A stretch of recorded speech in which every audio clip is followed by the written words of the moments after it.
I don't know when I stopped being myself.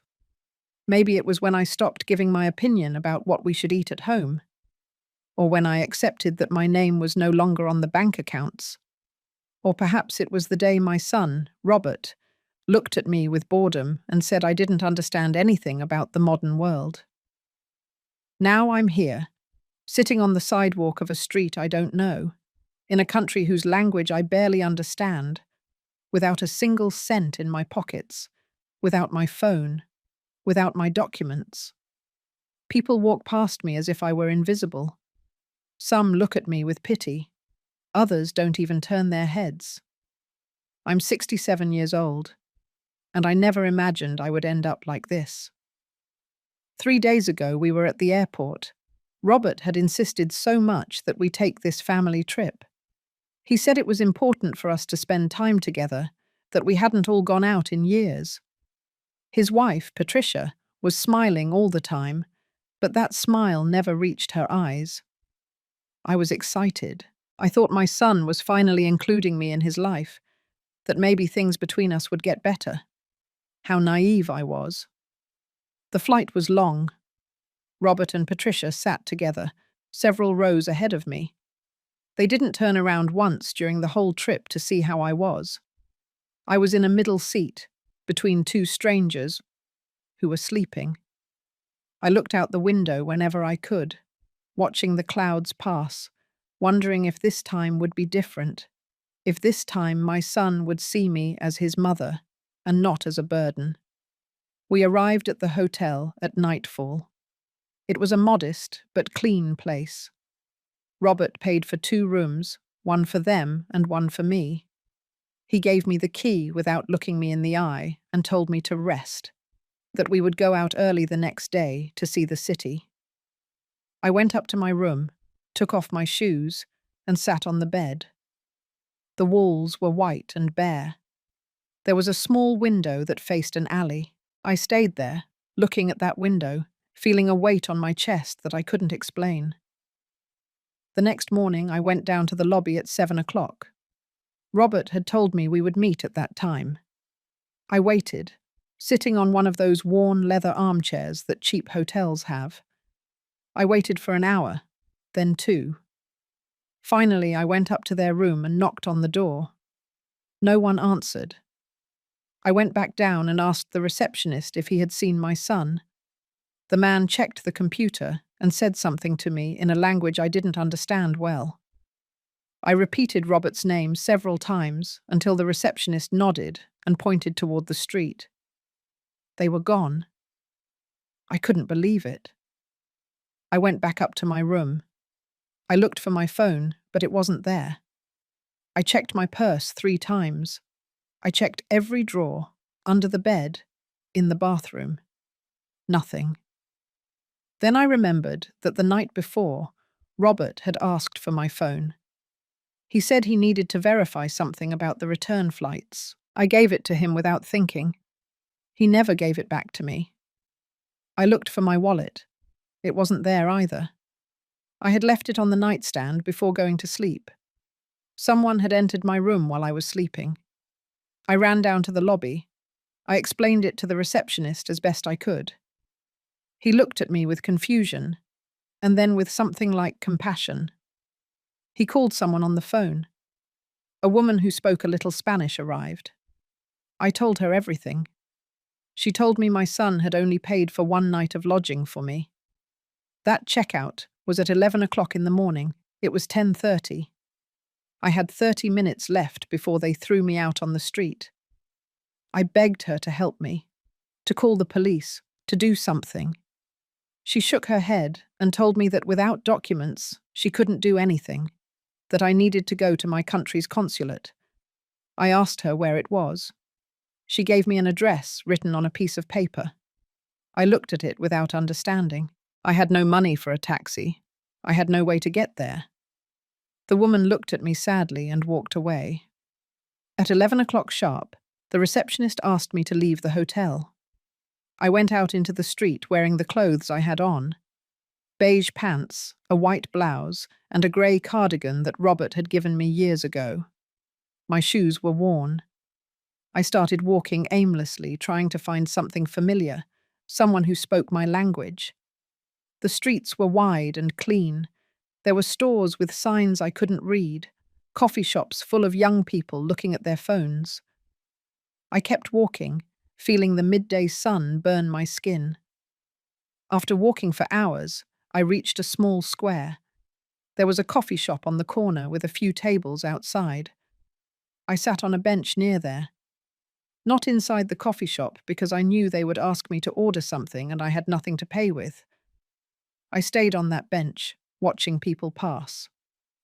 Happy families, couples holding hands, children running after pigeons. I was just an old woman sitting alone, invisible to everyone. I don't know how much time passed.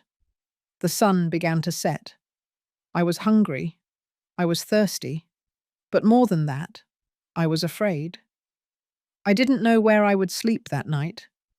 I didn't know what I would do the next day. I thought about Robert, about how he had planned all of this, about how he had brought me here just to abandon me. And for the first time in many years, I felt something stronger than sadness. I felt rage, a deep, silent rage that ran through my entire body. But I also felt something else. I felt that maybe this was a sign, that maybe God was showing me something. I didn't know what, but something inside me was saying that I shouldn't give up, that there was still something to do, something to discover. I wiped away the tears I didn't know were falling and took a deep breath. I was going to survive this. I didn't know how, but I would. Night fell completely and the lights of the coffee shop came on. I was still there, sitting on that bench, watching my life pass before my eyes like an old, blurry movie. A movie where I was only a supporting character in my own story. While I was sitting on that bench, watching the night fall over a city that wasn't mine, my mind began to travel backward. To the years that brought me here. To all the times I said yes when I should have said no. To all the moments when I made myself small so others could feel big. Robert was born when I was 25. His father died when he was barely 8. A work accident that left just my son and me, trying to survive on a miserable pension. I worked at whatever I could. I cleaned houses during the day and sewed clothes at night. My hands always smelled of bleach, and my fingers had permanent marks from the needles. But Robert never lacked anything. Never. I put him in good schools. I skipped meals to pay for his uniforms and books.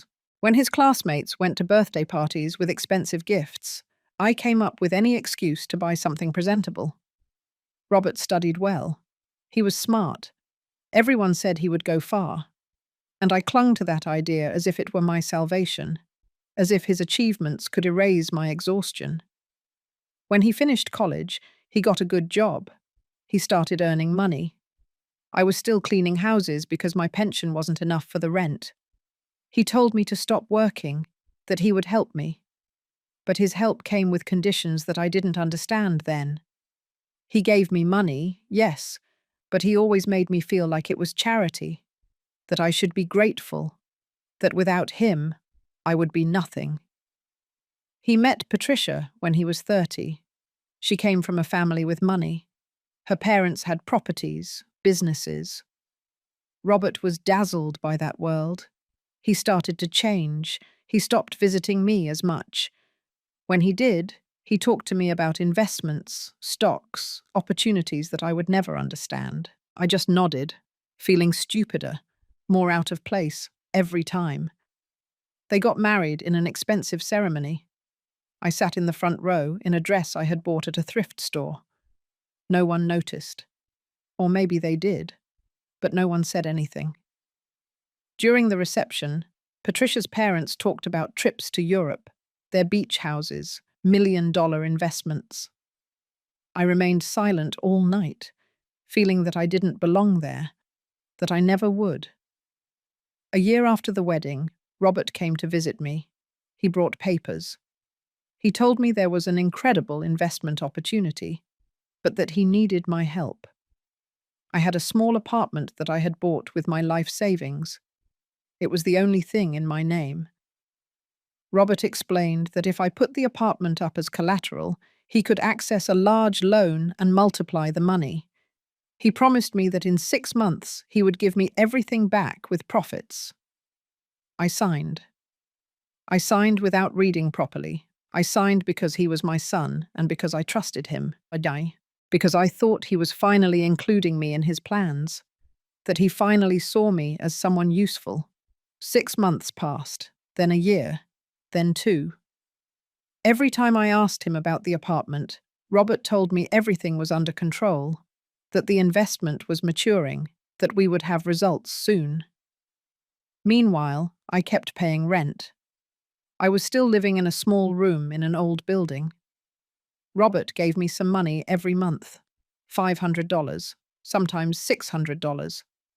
He told me that was all he could give me because his expenses were high. He and Patricia had moved to a big house in an exclusive neighborhood. They had 2 new cars. They traveled constantly. But for me, there was only $500 a month, and the promise that someday I would get my apartment back.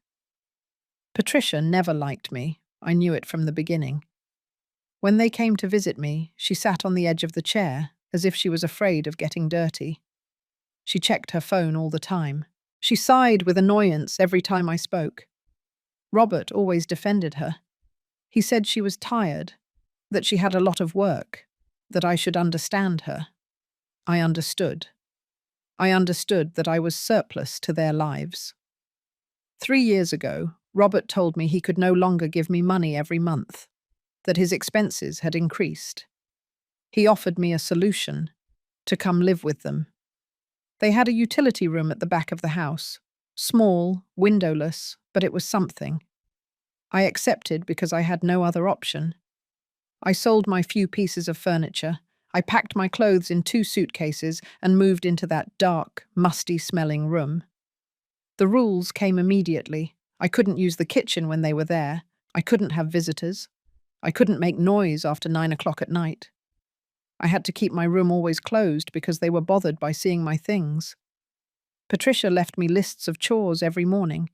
Wash the dishes, clean the bathrooms, fold the laundry. I became their housekeeper, but without a salary.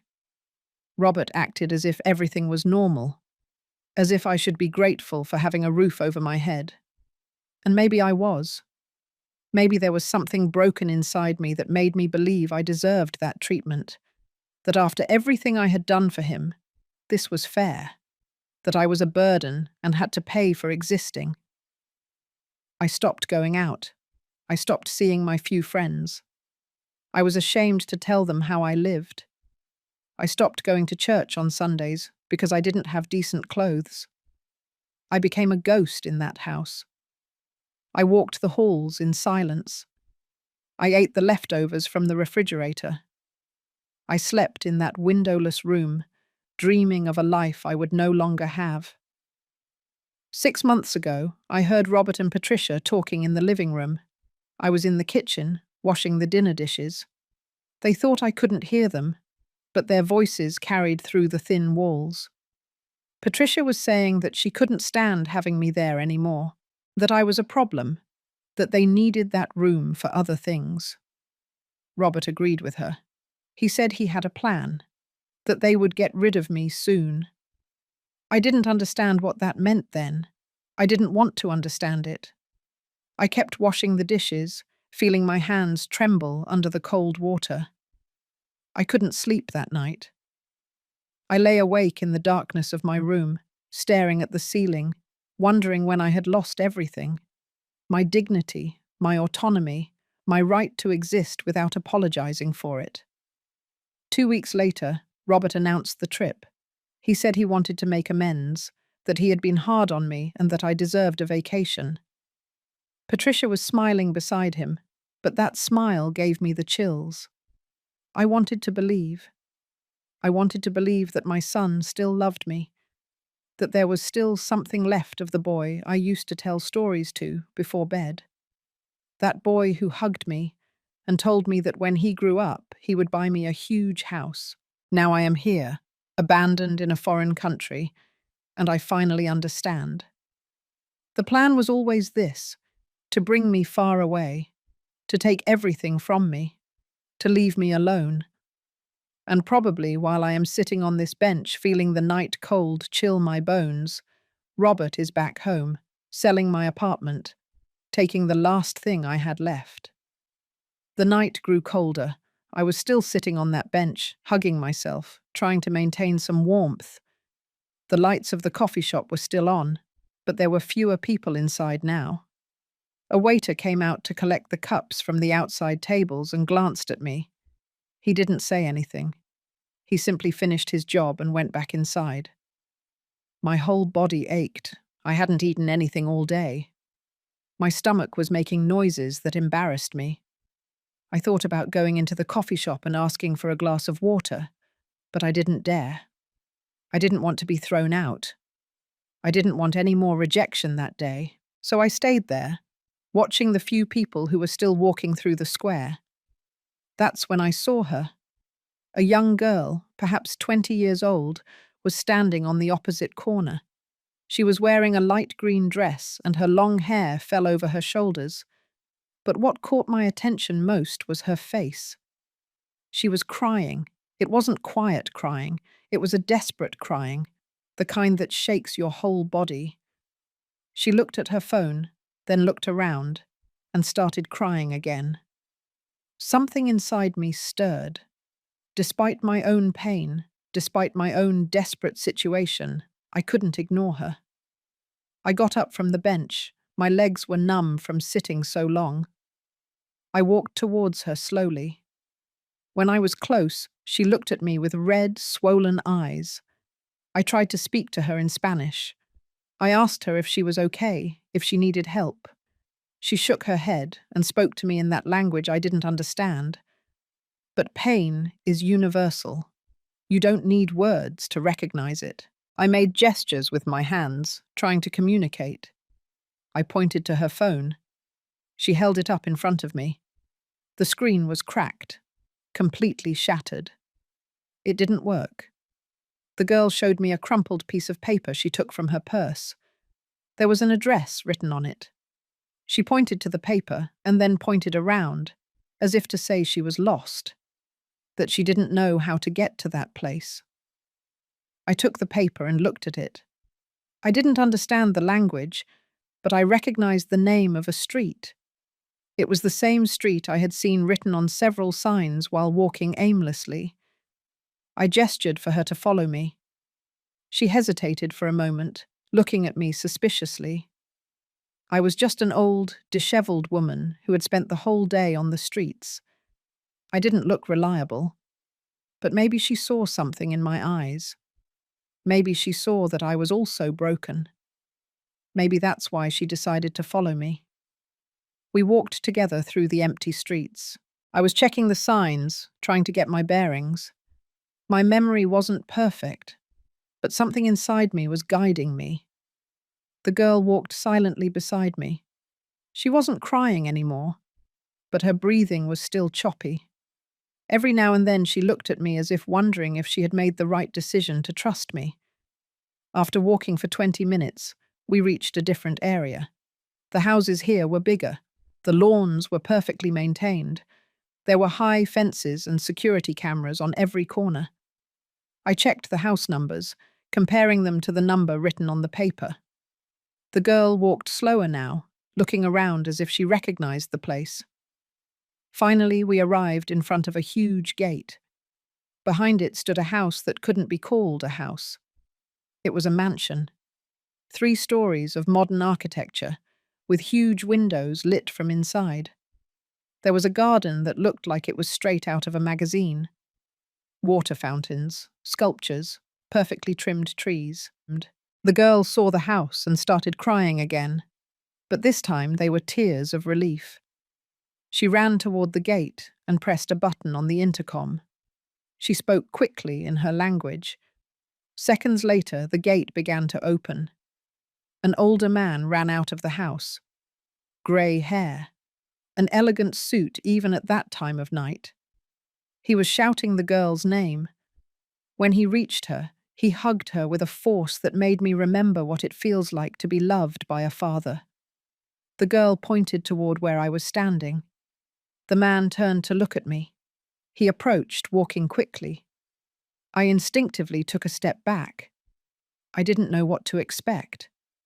He spoke to me in that foreign language, but his tone was warm, kind. The girl explained something to him, pointing at me, pointing at the paper with the address. The man nodded as he listened. Then he did something I didn't expect. He bowed slightly in front of me as a sign of respect and took my hands. His hands were soft, warm. Mine were cold and rough. He spoke to me slowly, as if I might understand if he spoke slower. I could only smile and shake my head. I didn't understand anything. A woman came out of the house, also older, with her hair pulled back in an elegant bun. She was wearing a cream-colored silk robe. She ran to the girl and hugged her too. Then she looked at me. Her eyes filled with tears. She came closer and hugged me. I stood rigid for a moment. I didn't remember the last time someone had hugged me like that. With genuine gratitude. With warmth. The man gestured for me to enter the house. I shook my head. I didn't want to be a bother. I had done what I needed to do. The girl was safe. I could leave. But he insisted. He took my arm gently and guided me toward the house. The woman walked on the other side, smiling at me, saying things that I didn't understand, but that sounded kind. We entered the house, and I stopped in the foyer. Everything was too much. The floor was white marble. There was a curved staircase that led up to the second floor. Huge paintings hung on the walls. Crystal lamps hung from the ceiling. I looked at my dirty shoes and felt ashamed. I didn't belong in that place. The woman led me to a huge living room. There were beige leather sofas that looked like they had never been used. A fireplace took up an entire wall. She made me sit on one of the sofas. I sat on the edge, afraid of getting anything dirty. The man said something to the girl, and she ran off toward another part of the house. The woman sat across from me. She looked at me with a mix of curiosity and concern. She pointed to me, and then made a gesture as if eating. I nodded. I was so hungry my stomach hurt. She got up and left the room. The man remained standing, looking at me. I looked down. I didn't know what to do with so much attention. The girl returned with a soft blanket. She put it over my shoulders. It was warm, as if she had put it in a dryer before bringing it. The warmth enveloped me, and I felt my body could finally relax. The woman came back with a tray. There was a steaming bowl of chicken noodle soup, freshly baked cornbread, and a glass of water. She placed everything on the table in front of me. I looked at the bowl, and the tears began to fall. I couldn't control them. All the tension of the day, all the fear, all the humiliation came out suddenly. I cried in front of these strangers who had welcomed me into their home without knowing me. The woman sat beside me and hugged me again. She didn't say anything. She just let me cry. When I finally calmed down, I picked up the spoon with trembling hands and ate. The soup was delicious, hot, comforting. Each spoonful gave me back a little bit of humanity. The bread was soft and sweet. I ate slowly, trying not to look desperate, although I was. They watched me eat with kind smiles. When I finished, the man sat across from me. He took out his phone and opened a translation app. He wrote something and showed me the screen. In Spanish, it read, "What is your name?" I took the phone and wrote my name. Mary Rodriguez. He read it and nodded. He wrote again, "I am Mr. Wilson. This is my wife, Mrs. Wilson. Our daughter is Olivia." I nodded. Olivia was smiling at me from the other sofa. Mr. Wilson wrote another question. "Why are you alone on the street?" I looked at that question for a long time. I didn't know if I should tell them the truth. I didn't know if they would believe me. But something in their faces told me I could trust them. That maybe, for the first time in a long time, someone really cared about me. I took the phone and started writing. My fingers trembled as I wrote on that phone. I told them everything. How my son had brought me to this country with the promise of a family vacation. How he had taken my phone and wallet while I was sleeping. How they had abandoned me at the hotel without money, without documents, without anything. I told them I had been on the streets all day without knowing what to do or where to go. Mr. Wilson read every word with a frown. When I finished writing, he passed the phone to Mrs. Wilson. She read it and put a hand over her mouth. Her eyes filled with tears again. Olivia also read it and looked at me with deep sadness. The three of them looked at each other and started talking in their language. I could only watch them, trying to understand from their gestures and expressions what they were saying. Mr. Wilson took the phone again and wrote, "You are staying here tonight. Tomorrow we will help you." I shook my head. It had been enough of a bother. They had given me food and warmth. I couldn't ask for more. But Mrs. Wilson placed her hand on mine and firmly shook her head. Mr. Wilson wrote again, "It's no bother. It's the right thing to do. You saved our daughter." I didn't know what to say. I could only nod as more tears rolled down my cheeks. Mrs. Wilson helped me get up from the sofa. My legs barely responded from exhaustion. She guided me toward the stairs, and we went up to the second floor.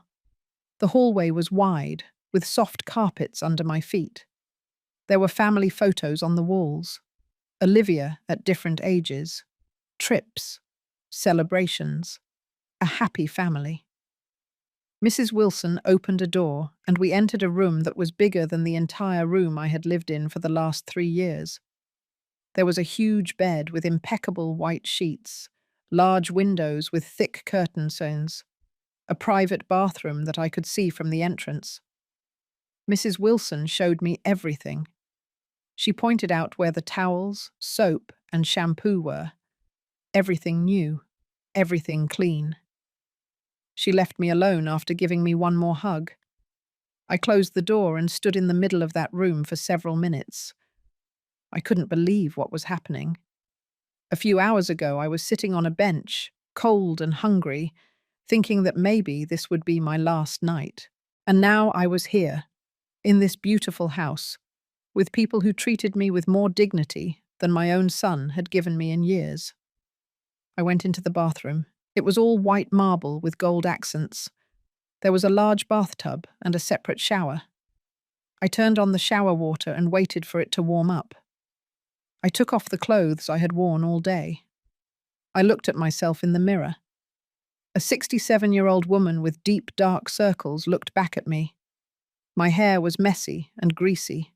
My skin looked pale and blotchy. I had aged so much in such a short time. The hot water fell over my body, and it was as if I was washing away not only the dirt of the day, but years of humiliation. I cried in the shower. I cried for everything I had lost. For the mother I was and no longer recognized. For the years I had dedicated to a son who had now discarded me like trash. But I also cried with relief. Because in the midst of all this horror, I had found kindness in unexpected places. I stepped out of the shower and wrapped myself in a towel so soft it felt like a cloud. There was a nightgown folded on the bed. It was white cotton with small embroidered flowers. I took it carefully and put it on. It was a little big on me, but it was comfortable and smelled of lavender. I got under the sheets and my body sank into the softest mattress I had ever slept on in my life. I turned off the light and stared at the ceiling. In the darkness, my mind began to process everything that had happened. Robert's betrayal, the abandonment, but also this miracle. Because that's what it was. A miracle. If I hadn't helped Olivia, I would be sleeping on the street right now. Or maybe I wouldn't be sleeping. Maybe something worse would have happened to me. I thought about my apartment, about that small place I had bought with so much sacrifice, and that Robert had taken from me with lies. I thought about how I had signed those papers trusting him, about how he never gave me anything back. Now I understood that he never would, that he had probably already sold it, that this was probably the real reason for this trip, to take me away so I couldn't stop him. I fell asleep with those bitter thoughts, but also with a strange sense of peace. For the first time in years, I was in a place where I felt safe. I woke up with the sun streaming through the windows. For a moment, I didn't know where I was. Then I remembered everything. I got up slowly and opened the curtains. The view was beautiful. A huge garden stretched out behind the house. There were fruit trees, flowers of all colours, and a swimming pool that glittered under the morning light. Someone knocked softly on the door. It was Mrs. Wilson. She entered with a smile and motioned for me to follow her. We went down to the dining room. It was a room with a long, dark wood table. Mr. Wilson was already there, reading the newspaper. He stood up when he saw me and pointed to a chair. Olivia arrived a few minutes later, still in her pajamas, with messy hair but a smile on her face. The table was full of food: freshly baked biscuits, fruit, juice, eggs, cheese. More food than I had seen together in months. Mrs. Wilson served me a plate and urged me to eat. I ate slowly, still feeling out of place, but also grateful. After breakfast, Mr. Wilson took out his phone again. He wrote, "Today we are going to the consulate. You need new documents." I nodded. That was exactly what I needed. Without documents, I didn't exist. I couldn't travel, I couldn't ask for help, I couldn't do anything. Mr. Wilson wrote more. "I know people there. They will help you quickly." We got into a black, elegant car. Mr. Wilson was driving, Mrs. Wilson was in the passenger seat, and I was in the back with Olivia. As we drove through the city, I looked out the window. Everything looked different in the daylight. The streets that had seemed threatening at night were now full of life. People walking, open stores, children going to school. We arrived at the consulate after 30 minutes. It was a large building with my country's flag waving at the entrance. Seeing that flag made me feel something strange, a mixture of relief and pain. Mr. Wilson accompanied me inside. He spoke to the receptionist in his language and then in basic Spanish. She told us to wait. It wasn't long before they called us. A middle-aged woman received us in her office. She spoke perfect Spanish. I told her my whole story. She listened, taking notes. When I finished, she sighed deeply and told me that cases like mine were more common than I thought. That many older adults were abandoned by their families in foreign countries. She asked me several questions. What was my full name? Where was I born? Names of my parents, my previous address. I answered as best I could. Some details I remembered clearly. Others were blurry. She told me they would do their best to issue a temporary document that would allow me to return home. Mr. Wilson intervened. He spoke to the woman in that language I didn't understand. She nodded as she listened. Then she looked at me and said, "Mr. Wilson is offering to cover all the expenses for your return ticket and any administrative costs that arise." I looked at Mr. Wilson with tears in my eyes. He just smiled and nodded. We left the consulate with the promise that my temporary documents would be ready in 3 days, 3 more days in this foreign country. But now I had hope. I had a way back home. Mr. and Mrs. Wilson had given me that. In the car on the way back, Mr. Wilson made an unexpected stop. We stopped in front of a clothing store. Mrs. Wilson took my arm and made me go in. I protested, telling her it wasn't necessary, but she didn't listen to me. They had me try on several outfits: pants, blouses, a jacket, new shoes, underwear. Mrs. Wilson paid for everything without hesitation. When we returned to the house, they took me to the same living room where I had been the night before. Mr. Wilson sat across from me with his phone. He wrote, "Tell me more about your son, about your house. I need to know everything." I hesitated. I didn't want to involve them any further. They had already done too much. But the way he looked at me told me this was important to him. So I told him everything. I told him about the apartment I had bought, how Robert had made me sign it as collateral, how he never gave it back to me. I told him about the 3 years living in that dark room, working as an unpaid servant. I told him every detail I remembered. Mr. Wilson wrote and wrote. He asked specific questions. He wanted dates, full names, exact addresses. I gave him all the information I could remember. When we finished, he put away his phone and looked at me with a serious expression. He wrote one last thing. "I am going to help you get back what is yours." The next 2 days were strange for me. Living in that house was like being in a dream I didn't want to wake up from. Mrs. Wilson treated me like I was part of the family. She made me sit with them during meals. She showed me the garden and told me stories that I barely understood, but that I listened to attentively because of the warmth of her voice. Olivia taught me words in her language and laughed when I mispronounced them. Mr. Wilson spent many hours in his office, a room on the first floor full of books and a large computer.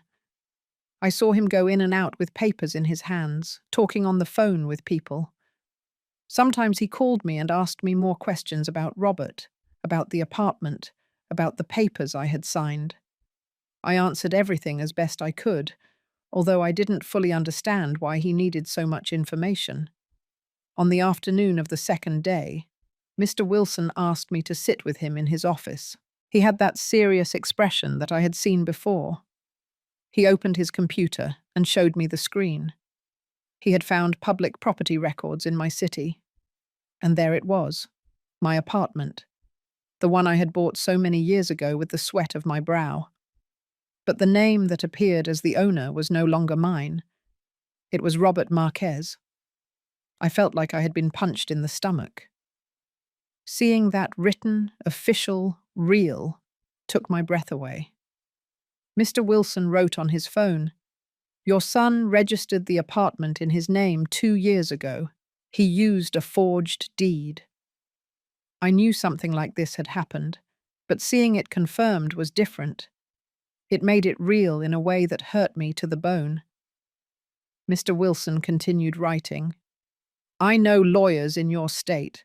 Good lawyers. I also know people who can investigate this further." I looked at him without being able to speak.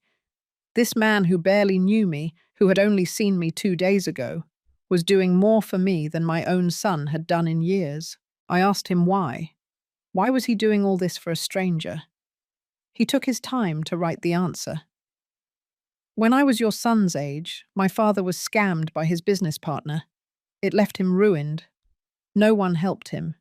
He died alone and poor 2 years later. I was young then. I didn't have the resources to help him. I promised that if I ever could help someone in a similar situation, I would.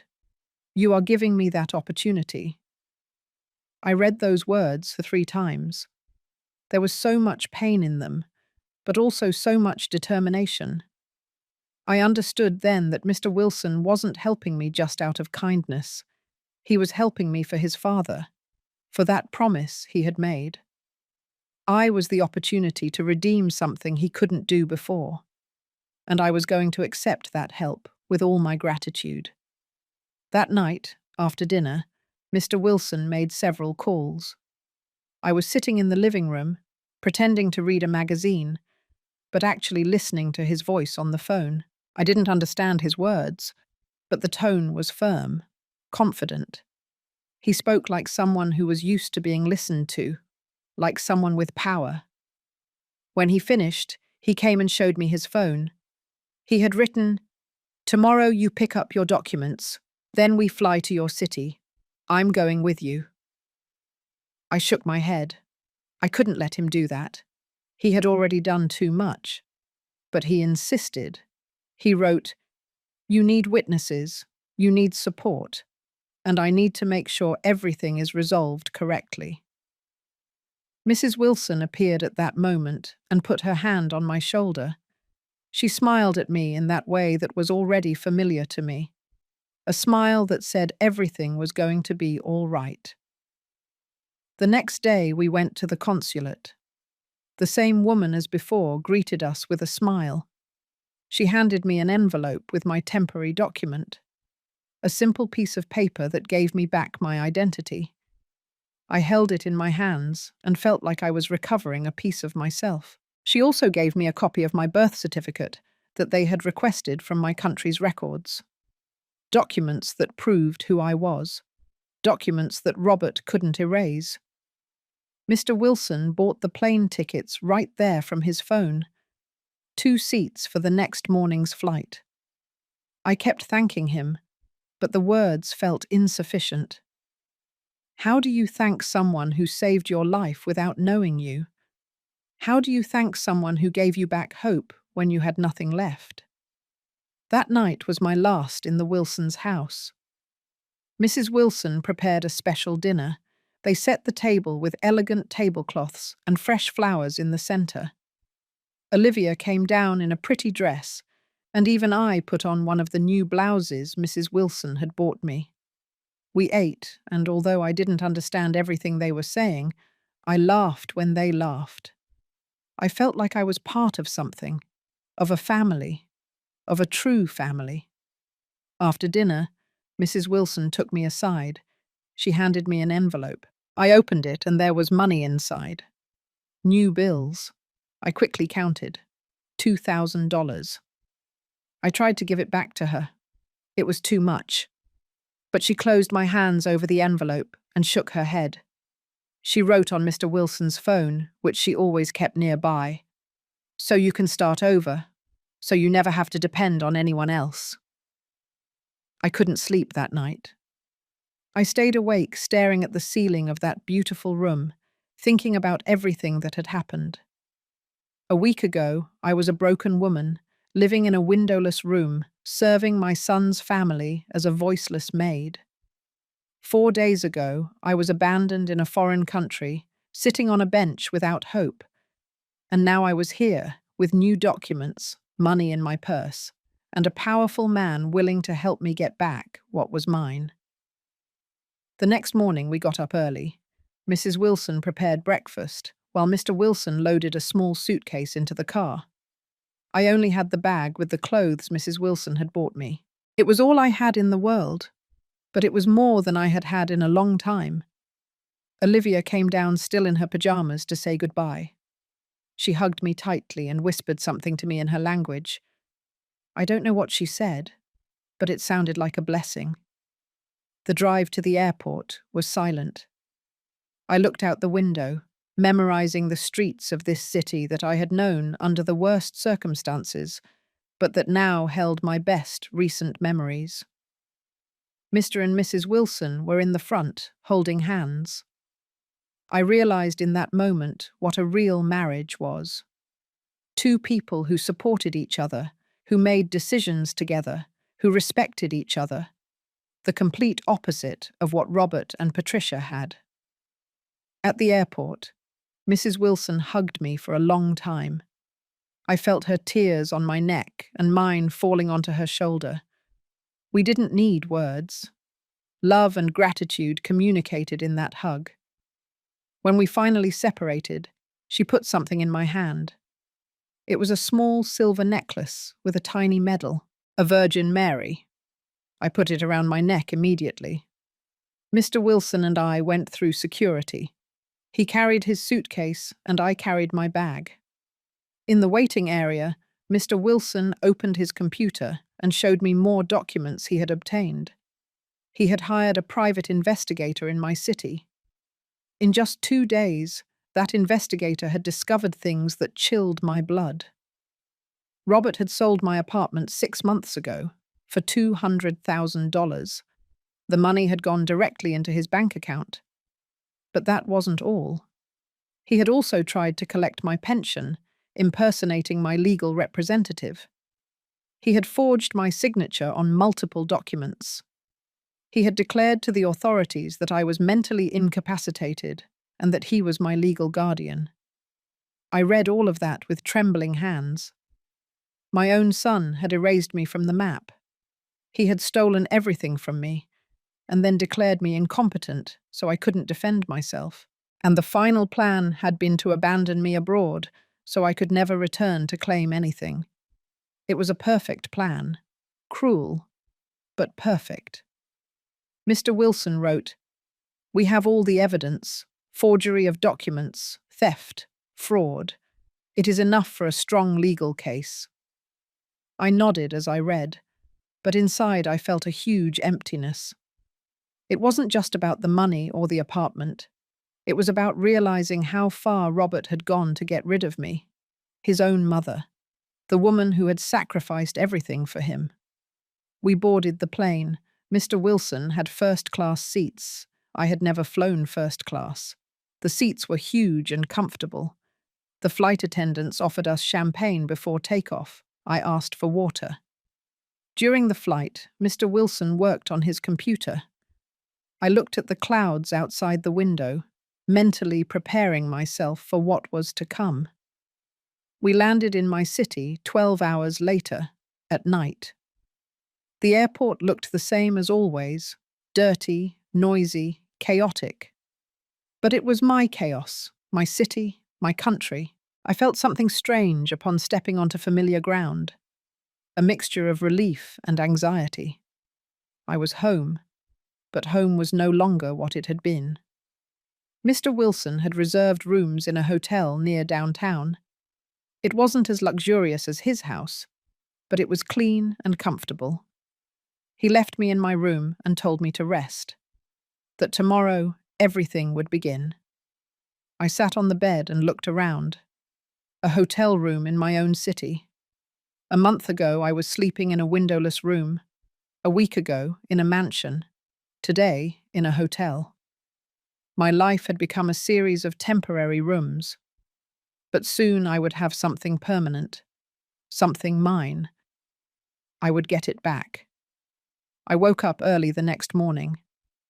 I hadn't slept well. All night I kept thinking about what was coming, about having to face Robert, about having to see his face after what he had done to me. Mr. Wilson knocked on my door at 8 o'clock. We had breakfast in the hotel restaurant. Coffee, toast, fruit. I could barely eat. My nerves tied my stomach in knots. After breakfast, the lawyer Mr. Wilson had hired arrived. His name was James Dixon. He was a man about 50 years old, with a grey suit and a worn leather briefcase. He had a serious, but not cold, look. He sat with us in the hotel lobby and spread several papers on the table. He explained everything he had discovered to me in clear Spanish. Robert had used a false power of attorney to register the apartment in his name. He had forged my signature on at least 5 different documents. The notary who had certified those documents was known to be corrupt. There were multiple complaints against him, but he was still working because he had political contacts. James showed me copies of the false documents. Seeing my signature there, imitated but clearly not done by me, turned my stomach. Robert had practiced my signature. He had studied every curve, every dot. He had dedicated time to learning how to falsify me. That required premeditation. It required pure malice. The lawyer told me that we had a very strong case, but that we would need to act quickly. Robert might try to flee or hide more assets if he found out I had returned. We needed to surprise him. James had already prepared a formal complaint with the district attorney's office. He just needed my signature. My real signature this time. I signed every paper he put in front of me. My hand trembled, but the signature came out clearly. James collected everything and told me that in 2 hours we would have a court order to freeze all of Robert's bank accounts. He would also request an arrest warrant for fraud and forgery of documents. He told me this was only the beginning. Mr. Wilson had been listening to everything in silence. Now he spoke to the lawyer in basic Spanish. He asked him how long the whole process would take. James replied that if everything went well, in 3 months we could have a sentence. 3 months to get back what was mine. Teacher. 3 months for justice to be served. After the lawyer left, Mr. Wilson and I remained seated in the lobby. I felt exhausted, even though the day was just beginning. Mr. Wilson showed me his phone. He had written, "Do you want to go see your old apartment?" I hesitated. I didn't know if I was ready to see that place that had been mine and that now belonged to someone else. But I also needed to see it. I needed to remember why I was doing all this. We took a taxi. I gave the address to the driver. It was an old building in a middle-class neighborhood. Nothing luxurious, but it had been mine. I had bought it with the savings from 20 years of work. Every cent I had paid for it had come from my tired hands, from my sleepless nights, sewing clothes for other people. We got out of the taxi and stood in front of the building. It hadn't changed much. The paint was still the same worn cream color. The balconies had the same rusty iron railings. I looked up at the 3rd floor, where my apartment was. The windows had new curtains. Someone else lived there now. We entered the building. The doorman was the same as always. Mr. Raymond, a 70-year-old man who had been working there since before I bought my apartment. He recognized me immediately.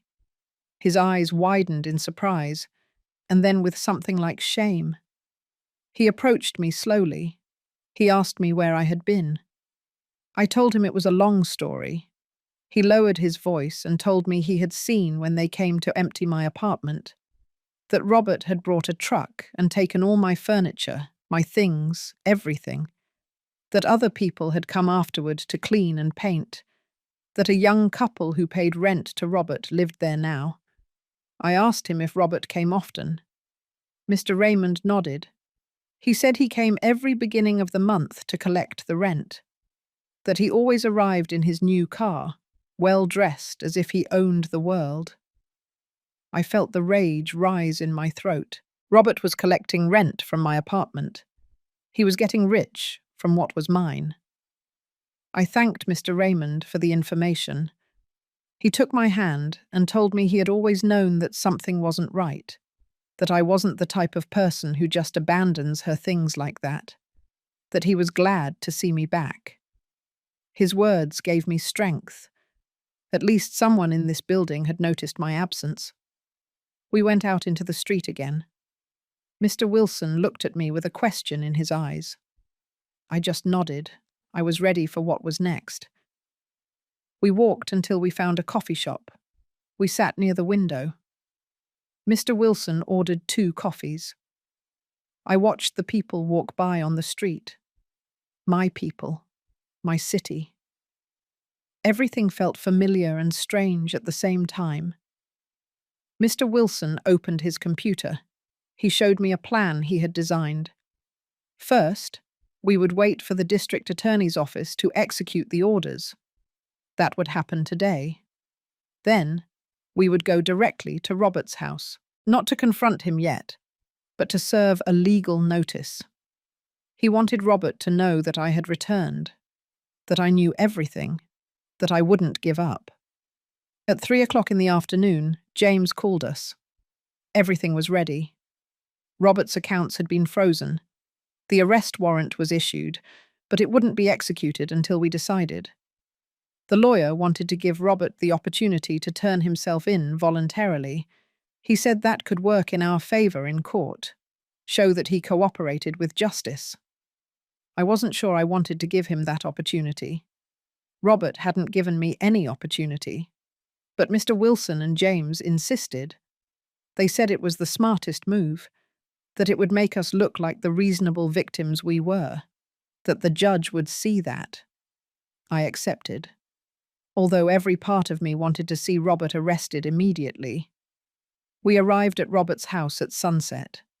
That big house in the exclusive neighborhood where I had lived in a dark room for the last 3 years. Mr. Wilson parked the rented car in front of the gate. I stayed seated, looking at that house I knew so well. Every window, every tree in the yard, every stone on the driveway. Mr. Wilson got out of the car first. I followed him with trembling legs. We walked to the gate and Mr. Wilson pressed the intercom button. No one answered for a moment.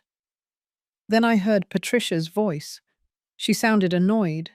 She asked who it was.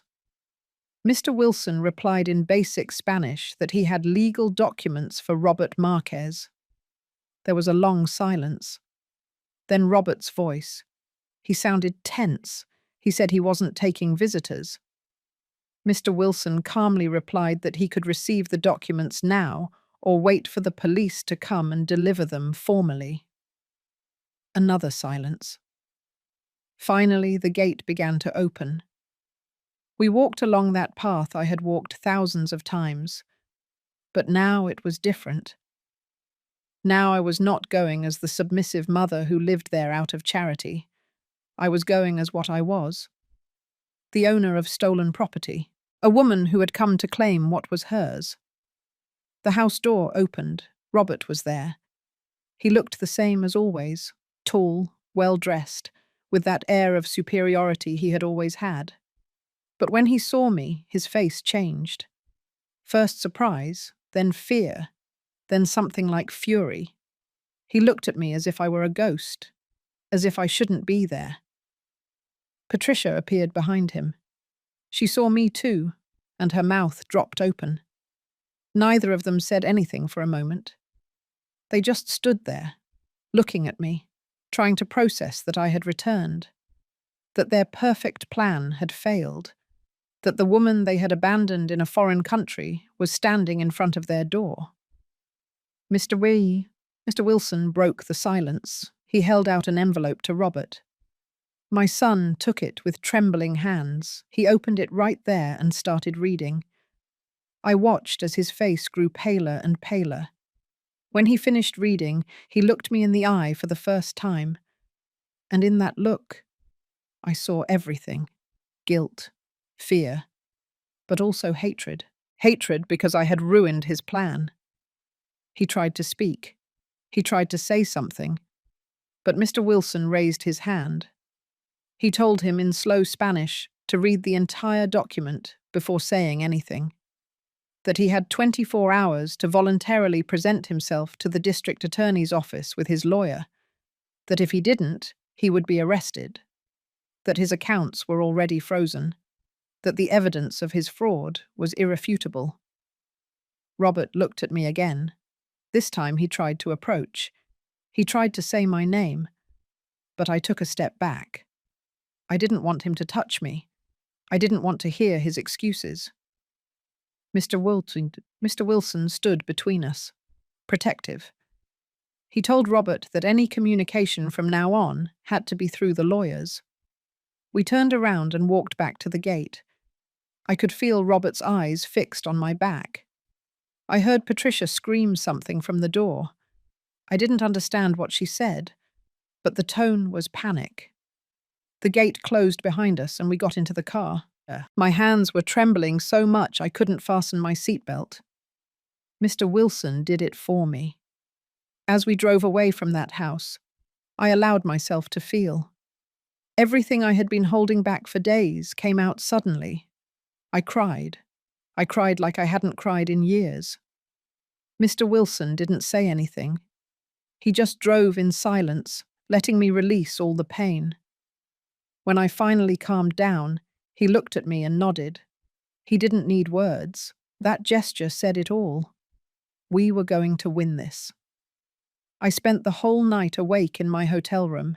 Every time I closed my eyes, I saw Robert's face when he saw me standing in front of his door, that mixture of terror and rage. I knew the next few hours would be decisive. Robert would have to decide whether to turn himself in voluntarily or run away. Part of me hoped he would run away, that he would show his true cowardice. But another part wanted to see him face what he had done. At 7 o'clock in the morning, James called us. Robert had contacted a lawyer. He would present himself to the district attorney's office at 10 o'clock. I felt relief and disappointment at the same time. Relief because I wouldn't have to go through the drama of seeing him arrested. Disappointment because a part of me wanted exactly that. I wanted to see him handcuffed, humiliated, destroyed as he had destroyed me. Mr. Wilson and I arrived at the district attorney's office at 9:30.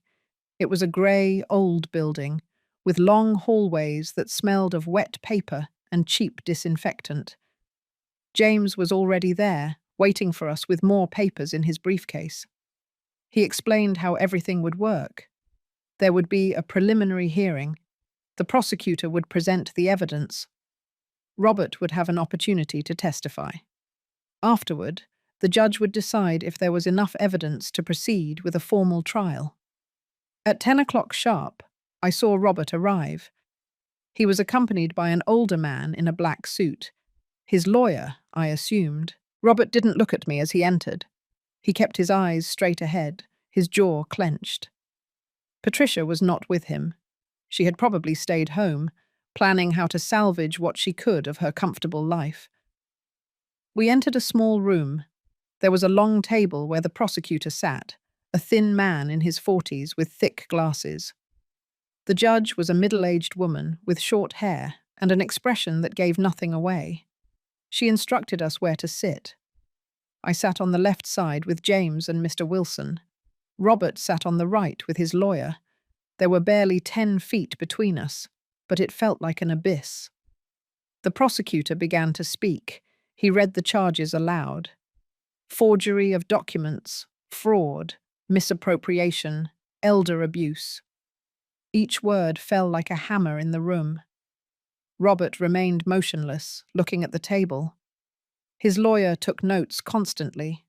Then the prosecutor presented the evidence. He showed the forged documents with my imitated signature. He showed the bank records that proved Robert had received $200,000 for the sale of my apartment. He showed the rental contracts he had signed afterward, collecting $1,000 a month from the new tenants. He showed the false declaration where he declared me mentally incompetent. Each piece of evidence was like a blow, not only for Robert, but for me too. Seeing everything exposed like that, in that cold room, made the level of betrayal real. It hadn't been a mistake. It hadn't been a misunderstanding. It had been a calculated plan, executed over years, to steal everything from me and then eliminate me from his life. The judge looked at each document carefully. She asked the prosecutor specific questions. When the documents had been forged, who the notary had been, if there were witnesses. The prosecutor answered everything with precision. They had a solid case. Anyone could see it. When the prosecutor finished, the judge turned to Robert. She asked him if he wanted to testify. Robert's lawyer whispered something in his ear. Robert nodded and stood up. For the first time since we entered the room, he looked directly at me. He began to speak in a trembling voice. He said it had all been a misunderstanding, that I had given him permission to sell the apartment, that I had signed all the documents voluntarily, that he was only looking after my interests because I could no longer do it alone, that the trip had been an accident, that he had returned to the hotel to look for me, but I was no longer there. Every word that came out of his mouth was a lie. A carefully constructed lie. But his voice didn't sound convincing. It trembled too much. His hands moved nervously. Even his lawyer seemed uncomfortable with what he was saying. The judge interrupted him. She asked him why then my signature on the documents didn't match my real signature. Why there was no record of me having been present when those papers were signed. Why he had declared me incompetent without a medical evaluation. Why he had collected money from the sale without giving any to me. Robert stammered, trying to answer. He said the notaries had made mistakes, that the documents had been misplaced, that he thought I had received the money. Each answer sounded more desperate than the last. His lawyer finally touched his arm, signaling him to be quiet. Then James stood up. He asked the judge for permission to present additional evidence. She nodded. My lawyer took more papers from his briefcase. They were records from the last 3 years. They showed that I had lived in Robert's house without receiving any payment, that I had no access to bank accounts, that I had no registered income. He had statements from neighbors confirming that I worked as a housekeeper in that house. Then he presented something I didn't know he had, text messages between Robert and Patricia. They had obtained them with a court order. In those messages, Robert and his wife spoke openly about their plan, about how they would get rid of me, about how much money they would make selling the apartment, about the trip they would use as an excuse to abandon me. The room went silent as the judge read those messages. I read them too from my seat. Seeing the words written by my son was worse than anything I had imagined. In those messages, I was not his mother. I was a problem, an obstacle, something that had to be eliminated. In one of the messages, Robert wrote to Patricia, "In 2 weeks we're rid of her forever. No one will look for her. She has no friends. She has no family. She'll disappear, and no one will ask questions." Patricia replied, "It's about time. I can't stand having her in the house one more day." I felt like I couldn't breathe. Mr. Wilson put his hand on mine, squeezing it gently. James continued speaking, explaining how those messages proved premeditation, how they showed that the abandonment had not been accidental, how Robert had planned every detail of my disappearance. The judge looked up from the papers. She looked at Robert with a harsh expression. She asked him if he had anything to say about those messages. Robert opened his mouth, but no sound came out. His lawyer shook his head, clearly defeated. There was no possible defense against that evidence. Robert finally looked at me again. This time there were tears in his eyes. He started to speak, but no longer with the defensive tone from before. Now his voice sounded broken. He said my name. "Mom," he said. It was the first time he had called me that in years. He said he was sorry, that he had made a mistake, that he had been influenced by Patricia, that the money had changed him, that he never wanted to go that far. His words reached me as if from very far away. Part of me wanted to believe him. I wanted to believe that something was still left of the child I had raised. But he was no longer that child. He was a man who had stolen from me, who had abandoned me, who had planned my disappearance as one plans to throw away trash. I stood up from my chair. James looked at me surprised, but didn't stop me. I walked toward where Robert was. He looked at me with those teary eyes, waiting for forgiveness, compassion. I stopped in front of him. I looked him in the eyes for a long time. All the pain of the last years was concentrated in that moment. I spoke in a calm but firm voice. I told him I had given him everything, that I had worked until my hands bled so he would never lack anything, that I had gone without eating to buy him books and uniforms, that I had sacrificed my entire life so he could have a future, and that he had repaid me by stealing from me, humiliating me and abandoning me as if I were worthless. I told him that what hurt me the most was not the money or the apartment. It was knowing that all that love I had given him for 42 years had meant nothing to him, that I had been just a means to an end. a source of resources that could be exploited and then discarded. I told him he had had entire days to think about what he had done to me, days when I didn't know if I would survive, days when hunger and cold made me think that maybe it was easier to give up. But I had survived, not for him, but despite him, because I was worth more than he had ever made me feel. Robert was crying openly now. He tried to take my hand, but I pulled it away. I told him that what hurt the most was that I still loved him, that despite everything he had done to me, a part of me would always be his mother, and that I would have to live with that, with loving someone who had destroyed me. I told him I didn't expect him to understand, that he probably never would, but that I needed him to know that this wasn't just about money or property. It was about dignity. It was about justice. It was about teaching him that there are consequences when you destroy the people who love you. I turned around and returned to my seat. The room was completely silent. Even the judge seemed moved. Robert continued crying, his head in his hands. His lawyer whispered something to him, but he didn't seem to hear. The judge took a few minutes to review all the documents again. Then she spoke. She said there was more than enough evidence to proceed with a full trial, that the charges were serious and that premeditation was clearly demonstrated.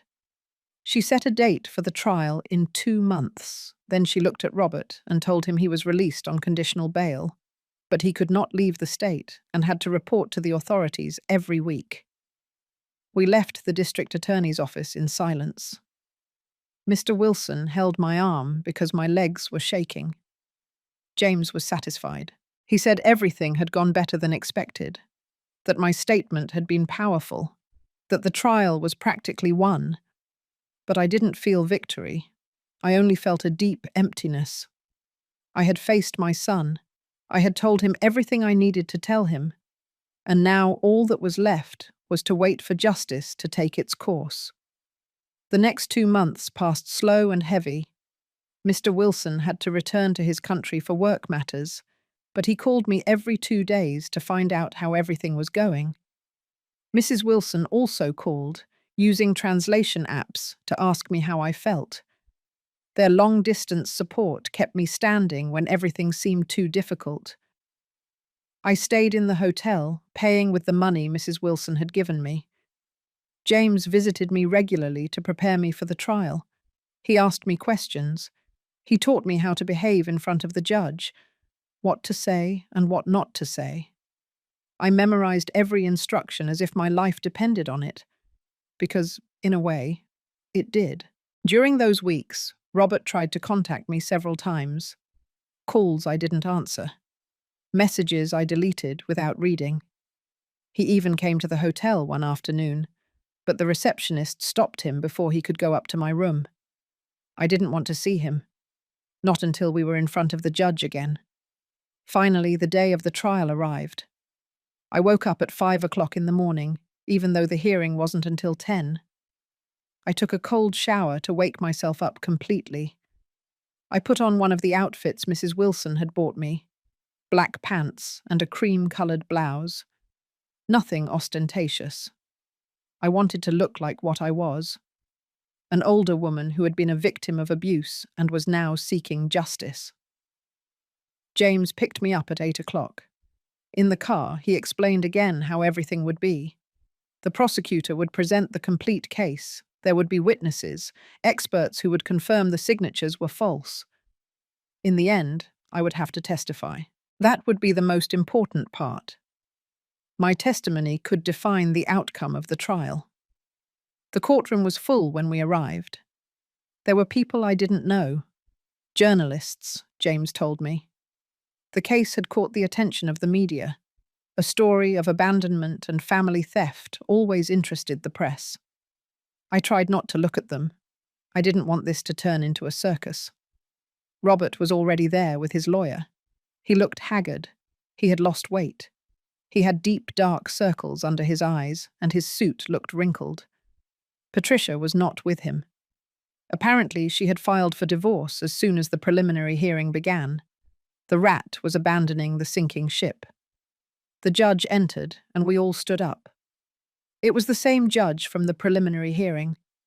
The woman with short hair and a serious expression. She instructed us to sit down, and the trial began. The prosecutor presented everything again. The evidence, the forged documents, the messages between Robert and Patricia, the bank records. Each piece of evidence was presented methodically, building a case impossible to refute. They called the expert who had analyzed the signatures. He confirmed under oath that the signatures on the sale documents were not mine, that they had been forged by someone who knew my signature, but who clearly was not me. They called Mr. Raymond, the doorman of my old building. He testified that he had seen when my apartment was emptied, that I was not present, that Robert had directed everything and had later started collecting rent from the new tenants. They called neighbors from the house where I had lived those last 3 years. They testified that they had seen me working as a housekeeper, that I was never treated like family, that I lived in a separate room and ate separately. Their testimonies painted a clear picture of abuse and exploitation. Robert's lawyer tried to defend the indefensible. He argued that I had given verbal consent for everything, that the documents were a technicality, that the relationship between mother and son was complex and could not be judged by normal rules. But his arguments sounded hollow against the mountain of evidence. Finally, they called me to testify. I walked toward the stand with trembling legs. I put my hand on the Bible and swore to tell the truth. I sat in that high chair, looking at the whole room. Robert kept his gaze lowered. He couldn't look me in the eye. The prosecutor asked me questions. I told him my story from the beginning. How I had raised Robert alone after his father died. How I had worked until I was destroyed to give him a good life. How I had trusted him when he asked me to sign the apartment papers. How that trust had been betrayed. I told him about the 3 years living in that dark room. About how my autonomy had been taken away from me little by little. About the trip I thought would be a reconciliation, but which was actually my death sentence. About waking up in that hotel with nothing. About walking on foreign streets without knowing if I would survive. My voice broke several times. Tears fell without me being able to stop them. But I didn't stop talking. I needed everyone in that room to know what they had done to me. I needed Robert to hear every word of my pain. Robert's lawyer tried to cross-examine me. He asked me if it wasn't true that I had been a burden on my son, if it wasn't true that I had agreed to live in his house because I had nowhere else, if it wasn't true that he had given me money for years. Every question was an attempt to make me look like the villain, but I answered calmly. I told him yes, I had lived in his house, but only after he took my apartment. I told him yes, he had given me money, but it was a fraction of what he had stolen from me. I told him that I was not a burden. I was a mother who had been stolen from and abused by her own son. When I finished testifying, there was a heavy silence in the room. I returned to my seat next to James. He nodded, satisfied. I had done well. The judge took a 2-hour recess to deliberate. We left the room. James bought me a coffee at the courthouse cafeteria. He told me everything had gone perfectly, that there was no way we could lose. I wanted to believe him, but years of disappointment had taught me not to expect anything. 2 hours later, we were called back. The judge already had her decision. We all sat in absolute silence. She began to read. She declared Robert Marquez guilty on all charges: forgery of documents, fraud, misappropriation, elder abuse. The sentence was harsh: 5 years in prison, immediate restitution of all appropriated assets, including the apartment or its equivalent value, payment of $200,000 in additional damages for the suffering caused, prohibition from approaching me for 10 years after serving his sentence. Robert collapsed upon hearing the sentence. His lawyer tried to comfort him. but he just cried with his head in his hands. I looked at that scene without feeling anything, neither joy nor sadness, just a strange emptiness. Justice had been served, but it didn't bring back the lost years. It didn't heal the deep wounds he had opened. We left the courthouse surrounded by journalists. James shielded me from the cameras and microphones. I didn't want to talk to anyone. I just wanted to leave there and process what had just happened. I had won, but the victory tasted bitter. 3 weeks after the sentencing, I received the money, $400,000 in total. The value of the apartment Robert had sold, plus the damages the judge had ordered. It was more money than I had seen in my entire life. But it didn't make me happy. It only reminded me of everything I had lost to get it. James helped me open a bank account in my name, only mine. No one else would have access. No one could steal from me again. I deposited the money and stared at the receipt for a long time. Those numbers on the paper represented years of pain, betrayal, and suffering, but they also represented freedom. For the first time in my life, I didn't depend on anyone. Mr. and Mrs. Wilson came to visit me 2 months after the trial. I received them in the small apartment I had rented in a quiet neighborhood. It wasn't luxurious, but it was mine.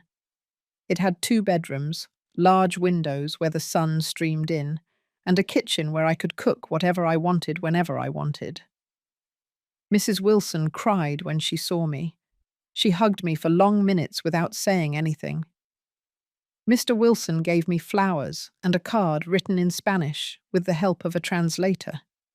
It said he was proud of me, that I had shown more strength than many people half my age, that my story had inspired his own family to value their elders more. During their visit, we had coffee in my small living room.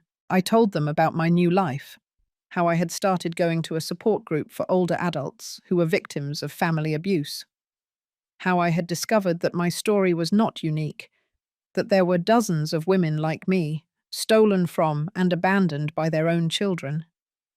In that group I met 3 other women: Joanna, 65, whose daughter had stolen her house; Brenda, 70, whose son had left her in a nursing home without ever visiting her; Olivia, 62, whose grandchildren had swindled her with a fake business. We all shared the same pain, the same betrayal, but also the same determination to rebuild ourselves. Together we decided to create something, a foundation to help other older adults in similar situations. I contributed part of my money. They contributed their time and experience. We got a small office where we offered free legal advice, emotional support, and a safe space for people to tell their stories without being judged. Mr. Wilson offered to help with international contacts. He said cases of abandonment in foreign countries were more common than people thought, that we could create a support network that crossed borders. Mrs. Wilson donated money to the foundation and promised to visit us once a year to see how we were doing. We called it Dignity Rising. Every name represented what we were all looking for: not revenge, not pity, just the opportunity to rebuild our lives with the dignity our families had taken from us. The first few months were difficult. We attended to few people, but little by little the word spread.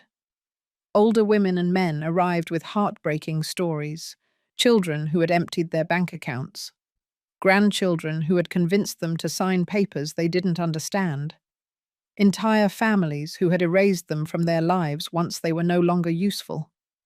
To each one, we offered the same thing that had been offered to me: listening without judgment, legal support, a path toward justice, and above all, the certainty that they were not alone, that their pain was valid, that they deserved to be treated with respect regardless of their age. 6 months after the sentencing, Robert wrote me a letter from prison. I received it but didn't open it for 2 weeks. When I finally did, I found 5 pages of apologies. He said he had had time to reflect, that he understood the magnitude of what he had done, that if he could go back in time, he would change everything. I read the letter once, then I put it away in a drawer. I didn't tear it up or throw it away. I simply put it away. Maybe someday I would have the strength to forgive him. Maybe not. But that decision I would make in my own time, on my own terms. I no longer lived to the rhythm that others set for me. I decided not to answer the letter. Silence was my answer. Robert would have 5 years in prison to think about what he had done. I would use that time to build something that mattered, to help others, to give meaning to my pain. A year after the trial, I sold the rights to the apartment that had been returned to me. I didn't want to go back to that place full of bitter memories. With that money, I bought a small house on the outskirts of the city. It had a garden where I planted flowers and vegetables.